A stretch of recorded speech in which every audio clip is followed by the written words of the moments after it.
Welcome to another episode of Streamin with a Purpose. It's time to be inspired and motivated to live your best life on purpose. On Streamin with a Purpose, hear the stories of people who have, despite the odds, dealt with the challenges that life sometimes brings, but who still manage to overcome those odds. If you think life is tough and you have to settle for where you are, my guests and I are here to tell you, you don't have to. I speak to people who were once where you are and are now living their purpose, and I want to encourage you to live your life to the fullest. I am your host, Sylvia Montgomery. Let's take a listen to our next guest.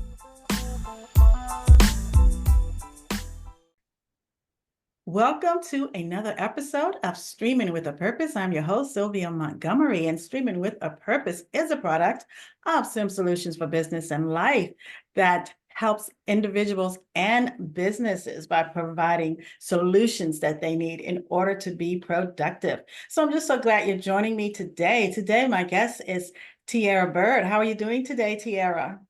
I'm doing good. How about yourself? Doing great. It's just so awesome to have you here today. And what I want to do is I want to go ahead and just share a little bit of information about Tiera so you have an idea who she is. But Tiera Byrd is a money coach and founder of Forever Frugal 2. She graduated from Virginia Commonwealth University in 2012 with a degree in business management and a minor in psychology as well. And Tiera has always loved all things money. I hear that, Tiera, and how money plays such an important role with our mindset. In 2014, Tiera created Forever Frugal 2, which I'll also call FF2 because I know she does, with the simple idea of sharing money tips and tricks with any and everyone. The goal of FF2 is to empower individuals to shift their mindset by saving more and spending less in order to take more control of their money. Tiera has successfully planned and executed her dream wedding debt-free. Can you believe that? Saved $10,000 consecutively for 3 years and created a sustainable 9-month emergency fund. Now, Tiera, I am a financial coach myself. And when you say you built that 9-month emergency fund. Wow. I have to say wow to that because for most people, it's just difficult to build that 3 months, right? That 3 to Correct. 6 months. And you went well above that to the 9 months. And I just want to commend you for that because that in itself is such a major feat. Tiera, you Yeah. got to share some of these money tips. What are you doing? Yeah. Thank So, you. Thank you for that. So with the money coaching and having the 9-month emergency fund, I was living at home, so I didn't have a lot of overhead expenses. And during that time, I had quit my job. So it was around 2020, I had to quit my job. And I knew I was going to quit my job. So I knew since I did not have a lot of expenses, I took advantage of that and saved as much money as I could before I quit my job so that prior to getting another job while I was jobless, I wanted to have extra money. So I had a 3-month and then I beefed it up to a 6-month and then a 9-month emergency fund. And I was able to do that because I was not paying rent, I was not paying mortgage, I was just paying my car payment and some other miscellaneous expenses. But I knew, how important it was, to have that money saved in the account for an unexpected emergency or unexpected expense. So in 2020, I was without a job for 9 months, and that 9-month emergency fund really, really, really, was beneficial, and I was able to get married that year. I used that 9-month emergency fund to cover a majority of my wedding and to move out of my parents' house. So I was at an advantage because I was still living at home and I didn't have a lot of overhead expenses. That's how I was able to create the 9-month emergency fund. So let's just talk a little bit about that Yeah. because I know that when we are looking at how much should be in our emergency fund, Mhm. most people would say, or at least in the beginning, especially if people aren't saving much at all, at Mhm. least have $1,000 in there. But beyond that, you Yes. want to make sure that you have enough money to cover your monthly expenses. Mhm. So the first thing we need to know here is how much do we spend in a month, right? And then Correct. from that point, with your instance, the fact that you were jobless for 9 months Mhm. just says a little bit about how much you needed to at least know you had on account. Okay, so you may have lived at home, but you still had expenses. And Yes. knowing how much you spend a month and how much you would need down the road helped you because if I'm spending $1,200 a month or if I'm spending $4,000 a month, then I know I need 9 times that amount. But did you Mhm. know how long you were going to be out of work, Tiara? No, that's a great question. I had no idea. I thought that when I quit my job in January, I was going to be able to find a job quickly within a month or a couple weeks because I know there's a lot of like time in between hiring and interviewing and things like that. And then March came and we had the pandemic, and then everyone was on a hiring freeze. So I started to pick up odd jobs like Uber Eats, Instacart. I even served as a nanny for one of my friends. She had just had a child, so I did that for 4 weeks as well just to supplement income, knowing I still had money set aside. So no, the 9 month, that was not planned. I had no idea. And that was the same year of the pandemic. So it kind of just was a surprise and I just made it work. Right, right. So what I'm hearing then is that sometimes even when I guess that we recommend the 3 to 6 month savings for your monthly expenses, but just knowing that anything could happen and Mhm. you may not always get back to work as quickly as you might assume, it's good to go a little bit over and beyond that six Absolutely. months. And that's exactly what you did. So Mhm. kudos to you, Thank Tiara. you. Now, for many of us will say, well, I would love to spend or save some extra money, but I just don't have any to spare. So how do we handle situations like that, Tiara, when we don't feel that we actually do have money that we can save?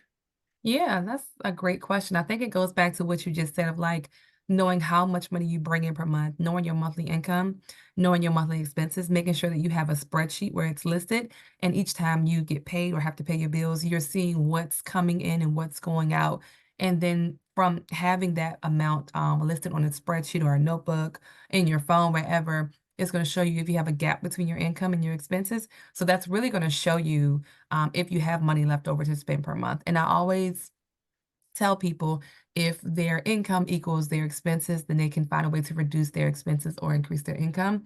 If they have a higher income and their expenses are lower, then there should be a gap. And I think that goes back into tracking your expenses. So knowing your numbers, tracking your expenses, understanding your starting point, where you're starting from, and just making sure, if your goal is to increase your income and to decrease your expenses, you can do that together, or you can focus one or the other. But I think it's a lot of us assume that, oh, we don't have any extra money for this or extra money for that. I think it's great to lay it all out and put that money in a spreadsheet and put it on paper so that you can see what you have and what you're working with.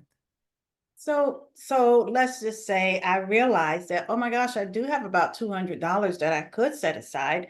Mhm. But what's the best way for me to save this money? Should I just go into a bank, the traditional bank, and just open a traditional savings account, or are there some other methods or preferred ways of doing it that's going to draw me that interest a little quicker and better, that's going Yeah. to really benefit me a little bit better down the road?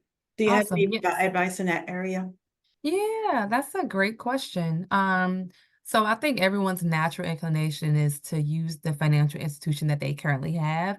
It's easier. You might already have a savings account, you might have a checking account, but it's also important, like you said, to look at the interest rate. A lot of financial institutions that currently have a physical location typically don't have the best interest rates. So you'll find your best interest rates in online banking institutions like Ally. I know they have like a 4% interest rate currently. And a lot of other banks and financial institutions are trying to be competitive as possible with that. So I would say search around. And if you're new to saving and you're like, let me just use what I currently have, that's great. But if you are saving a lot of money, you want to make sure that you can get some free money on top of that money, interest. So you want to make sure that you're putting that into a high yield online savings account. And I say online savings accounts because you're typically going to find a higher interest rate associated with those accounts. Ally is a great option. And it's so important because essentially it's free money. So if you're saving or if you have a lot of money that you want to transfer somewhere so that it can grow, I definitely recommend a high yield savings account. And typically they're going to be online. And the great thing about having an online savings account is that that money is not readily available to you if you needed to go to Target or go to Macy's. Like you have to wait the 24, 48 to 72 hours to get access to that money. I think some of us who are emotional spenders, I think that can be beneficial as well. So I think having a high yield savings account is super important and starting where you are with what you have and building from there. Okay, you are a recommender of having money in various places, not all in just one location or with Yes. one banker? Yes, absolutely. Now, I think that kind of depends on the person. Personally, me, I am a great saver. When I put money into my savings account, I typically don't touch it. But if I was not a great saver, I would have an online savings account to use for my emergency fund. If I'm saving to buy a house or to buy a car, or even a shorter term expense, like if I want to go to California for my birthday, and let's say my birthday's in October or September, I would probably use that. I would probably have a regular savings account for something that's like shorter term. But if it's a long term expense or a long term sinking fund, I should say, if you're saving for something long term or your emergency fund, I would have that in an account that you don't have readily access to so that you won't be tempted to pull money from that account, if that makes sense. I think it all depends on the person and their habits. Since I know I'm able to put money into a savings account and I'm not going to touch it, I can use online or I can use a physical location.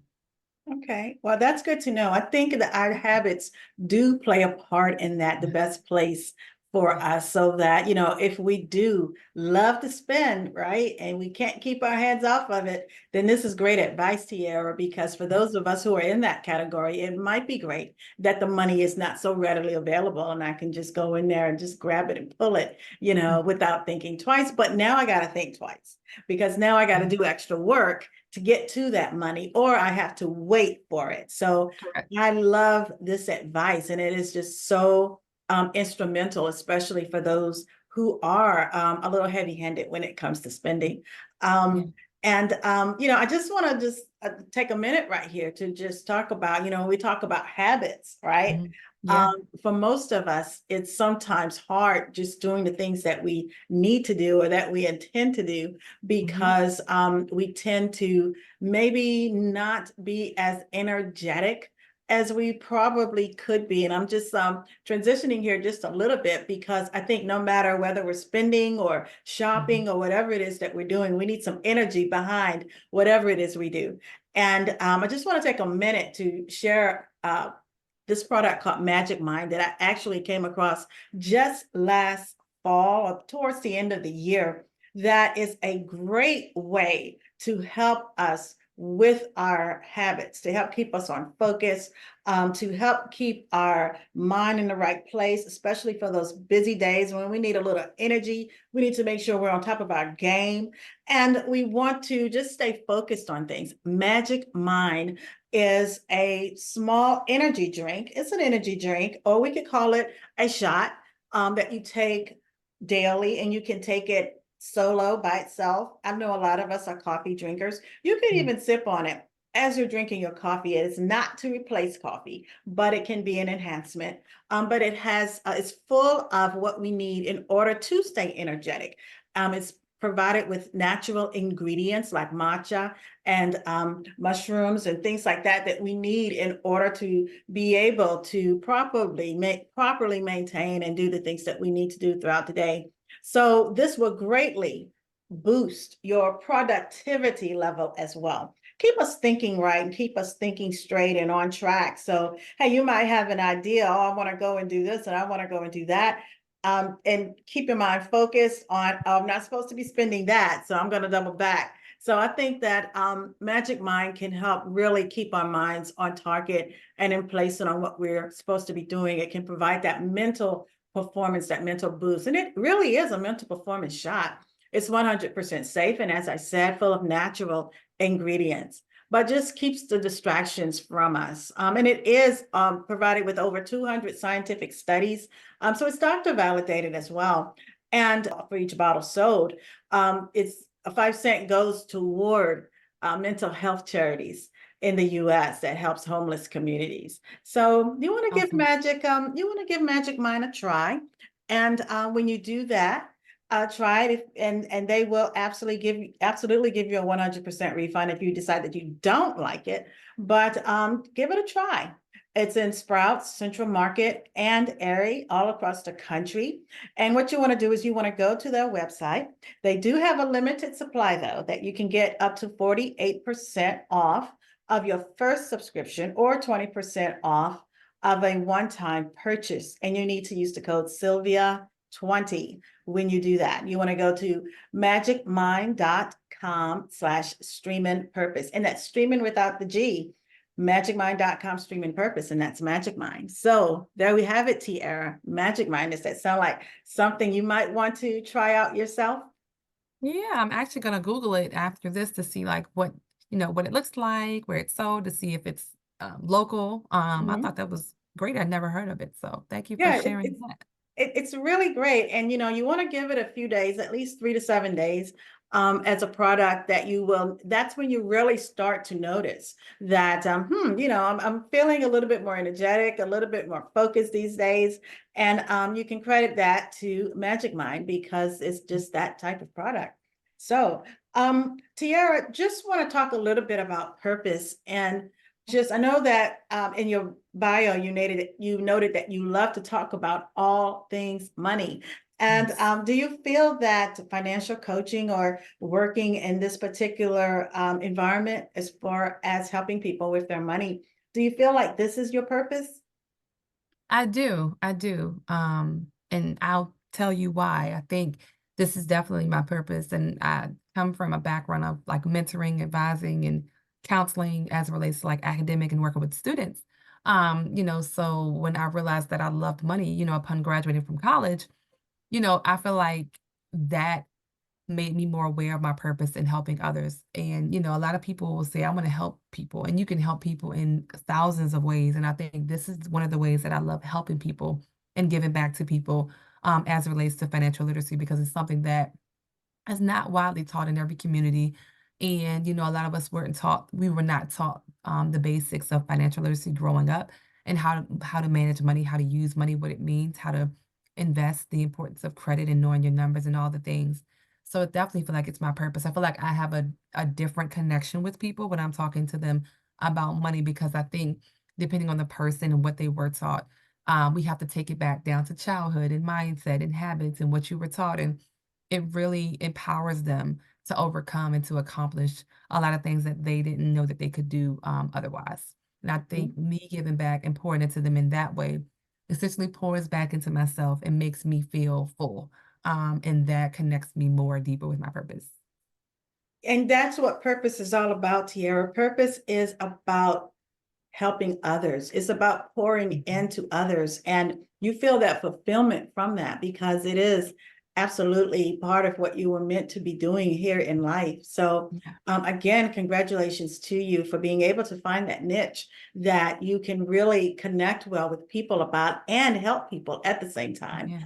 And it's also great. I know you mentioned that you have a background in academics, Mhm. in helping people in that regard. So, I think it's great that you were able to turn your purpose into some additional income for you. Can you just talk Yeah. about that process a little bit and what that was like Yeah. for you? Absolutely. So you mentioned in my bio, I started coaching in 2014, and literally that started with friends and family, asking me to create budgets for them and talking them through their expenses, which I thought was fun. It's something that it was fun. I found joy in it, and I did it for free. I didn't think of it as a business.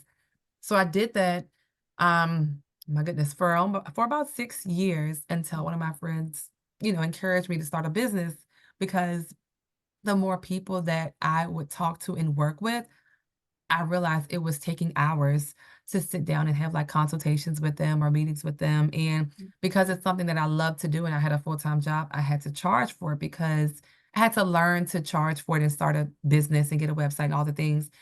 Because at that point, I really, really wanted to be intentional about my time that I'm spending with clients and working with them and making sure that I am using my time wisely. I had a full-time job, and now that I remember, I did have a part-time job working in a daycare as well, and I also did coaching on the side. So for it to be more impactful for me to put more time and energy and education and knowledge into what I wanted that structure to look like, I had to monetize it. And that was a struggle because I didn't want to charge my friends and family. Um, So what I did was Google, what it costs to have a financial consultation with a money coach. And I did ask my friends. I did a lot of different experiences with different people to experiment, like how much this is going to cost just to set my price. It was very, very hard initially, especially I started doing one-on-one coaching and I would do like 30 minutes and I realized that was not enough time. So then I would do like an hour and a half, which is kind of like the sweet spot. And when I saw, like, online what the going rates was, I made my rates a little bit less than that, because I'm a money coach and I'm not a financial advisor, so I'm not licensed to talk about retirement, insurance, credit, things like that. So I made sure that my price is a little bit under, what an actual, person that had some accreditations and that had some type of certificates behind their name charged. So I started from there, and I I got more comfortable with my number, and then from there, I began to build out different packages based on the people that reached out to me and what their needs were. Awesome, awesome. And this Yeah. is great too, Tiara, because a lot of people are working full time and they feel like they don't have the time to Yeah, commit to starting a business. yeah. But this was something that you were able to work into your part-time job as well as your full-time job and Mhm. still do it. And the reason you did that is because it was your purpose. It was what you Absolutely. were meant to be doing, and you didn't want to not do something that God had been telling you all along Yeah, that this is what you need to do to help people. And people need this type of help. Financial absolutely. coaching is extremely beneficial to so many people because not everybody knows how to handle money effectively. Many Right. people have personal financial issues and are in situations right now because of that. So Mhm. when you can find an opportunity to help, you want to help, right? Isn't that what purpose is all about? Yeah, absolutely. Awesome, awesome. So do you think that it's possible, Tierra, for people to actually be comfortable making a living from what they were meant to do in life, from fulfilling their purpose and actually gaining some income from that? Do you think that that can be a way to sustain them in life rather than their full-time job? I do. I tell everyone to give it a try. I think in 2020, I really had the time, all the time in the world to try to do, entrepreneurship full time and just figure out what that looks like. Mhm. And I will say there were a lot of challenges, but it also was a lot of blessings and so many opportunities to learn of like the structure of a business. And also, I also learned that there are so many resources free, or fairly affordable resources to help when you're trying to start a business or become an entrepreneur, Mhm. whatever that means and looks like for you as it pertains to finding your purpose, living through your purpose. But for me, it was challenging, because in 2020 when I was not working, my goal was to monetize, monetize, monetize. And initially, when I started my business, my goal was not to monetize. My goal was to help people. How can I help people? Learn about money and financial literacy and how to manage it and empower themselves, literally shifting their mindset. So a switch kind of happened in 2020 when I had to monetize it. I learned a lot of lessons. So I definitely think it's doable. But also, if you want to be an entrepreneur and you want to do something that you're passionate about your passion, and just sticking to that, doing research, asking questions, making sure that you have a network of friends around you that are going to push you and a network of resources that are going to help you be successful in times where you feel like you're not making any money. At the end of the day, you have to remember why you started and what are some things you can do differently to make money. Or, if there's a slow season, just being okay with going through the slow season because in that slow season, you might learn some things. You might have to be the student, not necessarily the teacher, right? And then you're learning new things and you're applying new things, and that could ultimately set you apart and set you up for financial success in your business and in your personal life. So I definitely think it's doable. And, I think if you needed to get a part-time job or another source of income while you're figuring it all out, I think that is fine as well. Awesome. That's some good advice, Tiara. Do you think that people can be truly happy if they're not living their purpose? Um, Truly 100% happy. I don't think that you can be happy when you're not living your purpose. I think, maybe your purpose is a hobby. Maybe your purpose is not entrepreneurship. Maybe it's a hobby, or maybe it's anything. Maybe it's knitting, maybe it's caring for animals, maybe it's helping the homeless. It could be all these things. So I think incorporating that into your daily life and seeing how that structure is set up, I think is important to do. And maybe just testing the waters with, what it would look like if you did more of that, or if you spent more time there. How are you going to feed your family? Like, is there a financial component to that or not? But I definitely think 100% living your purpose, I definitely think is doable. It's just making sure that you have the structure and the support around you. A couple of times you've mentioned support and having the people around you.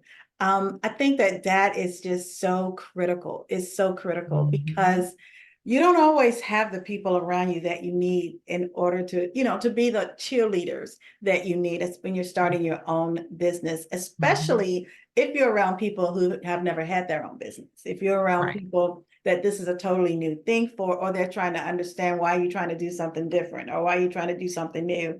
It's Yes. just out of their realm of understanding. So they will Mhm. not or may not be your biggest cheerleaders. So Mhm. it's really important to find that group of people that can be there and that can support you Yep. because the challenges are real. The challenges do exist, especially Yes. when you're trying to start your own business. And the challenges can be so big that it ultimately can even cause you to just stop and give up, just Yeah. quit and not even want Absolutely. to even complete or go through with it. So Yeah. I think that that support network, whether it's an online group or, finding new people around you, or hopefully the people are there and already are around you, but Yeah. understand that that support group is going to be very, very, um, it's going to be beneficial for you and can make a big difference going forward. So yeah, I it's agree. definitely important, Tiara, to have that. About your coaching business, let's talk a little bit about how that works. Do you do one-on-one coaching or do you Yeah. coach in group settings?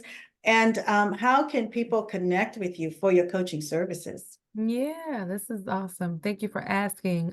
So I do one-on-one coaching. I'll also do group coaching or couples coaching. Recently I did some presentations. I did a women's conference, and then I did a conference at a church on debt management and how to manage your money. So I'm open to doing one-on-one coaching, group coaching, and I can build customizable packages if there was a group or just whatever you need. I just want to make sure that at the end of the day, you are learning and you feel empowered to take control of your money. Um, I am Forever Frugal too. So Forever Frugal, the number two, on social media. And then my email is Forever Frugal 2. It's spelled out. So Forever Frugal 2. So it's TWO@gmail.com. But I am Forever Frugal, the number two, on all social media. Well, on Facebook and Instagram. Awesome. Thanks for that information, Tiara. Couples coaching. Just want to Yeah. say a word about that. It's just also very important because, it's one thing to coach one person who has a partner, Yeah. but then that person's partner may not be completely on board. So for Mhm. the household, it may not be a complete change of how we Mhm. do things. So if you Yeah. can bring both of them in together and they're Hmm. both learning and growing together in some Yeah. financial education and some tips that will help benefit them, then it could be a complete change for the household and can get everybody on track and going in that same direction, in a positive Absolutely. direction. So that's important. Yes, and I did forget to mention my website is while we were talking, is foreverfrugal, the number 2.com. I totally forgot to mention that. I wanted to add that if anyone wanted to go to my website and see what I have to offer. Okay. And do you have anything, any type of group engagements or group trainings coming up in the future? I have a few coming up in the fall, but the dates are not set in stone yet. But definitely in the fall, I'll be doing some coaching, attending some conferences, and doing some workshops, hopefully in the fall, and I can collaborate. All of that will be posted on my social media once dates have been determined. Awesome, awesome. I do have one other question. Yes. I was been very curious about the number two in your business name. So why is it Forever Frugal 2 and not Forever Frugal? Yeah. So this is a funny, very short story. Forever Frugal, when I was registering my business with the state of Virginia, Forever Frugal was taken. Okay. Well, that makes I have sense, no right? idea who it was or what it was, but I was like, "All right, this is gonna be 2." So yeah. And that's a lesson in and of itself, because should you want to become a business owner, when you go to register your business, it's possible that the name you want may not even be available. So then you Right. have to sort of, improvise a little bit and maybe change it or do something a little different. And I like Forever Frugal too. I like it. Yeah. Awesome. So Tiera, any final thoughts before we end the show today? Um, I think I always end with saying, how we were raised, what we were taught about money shapes how we manage, how we think, how we act, and how we respond, to all things money. And it's important to understand what we were taught, what we were not taught, and understand that we can relearn, we can reframe, we can, you know, delete everything that we've learned and we can start from scratch. The way that we're doing things now, we don't have to continue that way if it doesn't serve us, if it doesn't align with our purpose. And that we are in control of our money ultimately in our lives. So I wanted to end on that. Well, that's very good stuff. That is very good advice. Delete. Some of us need to just delete everything that we've been taught or that we think Yeah. we know about money and just go back to school and just get taught all over again, right? Yes, Even in agree. our adult lives. So Yeah. that's absolutely true. And thank you so much, Tiera. I enjoyed having you on the show today. Some great tips for helping us to be better managers of our money. Appreciate Yeah. you. And I wish you all the Mhm. best. And we'll be sure to be looking to your website to see what's coming up. Awesome. Thank you so much for having me, and I hope you have a great day. Thank you. You as well. Alrighty. Bye-bye. Bye.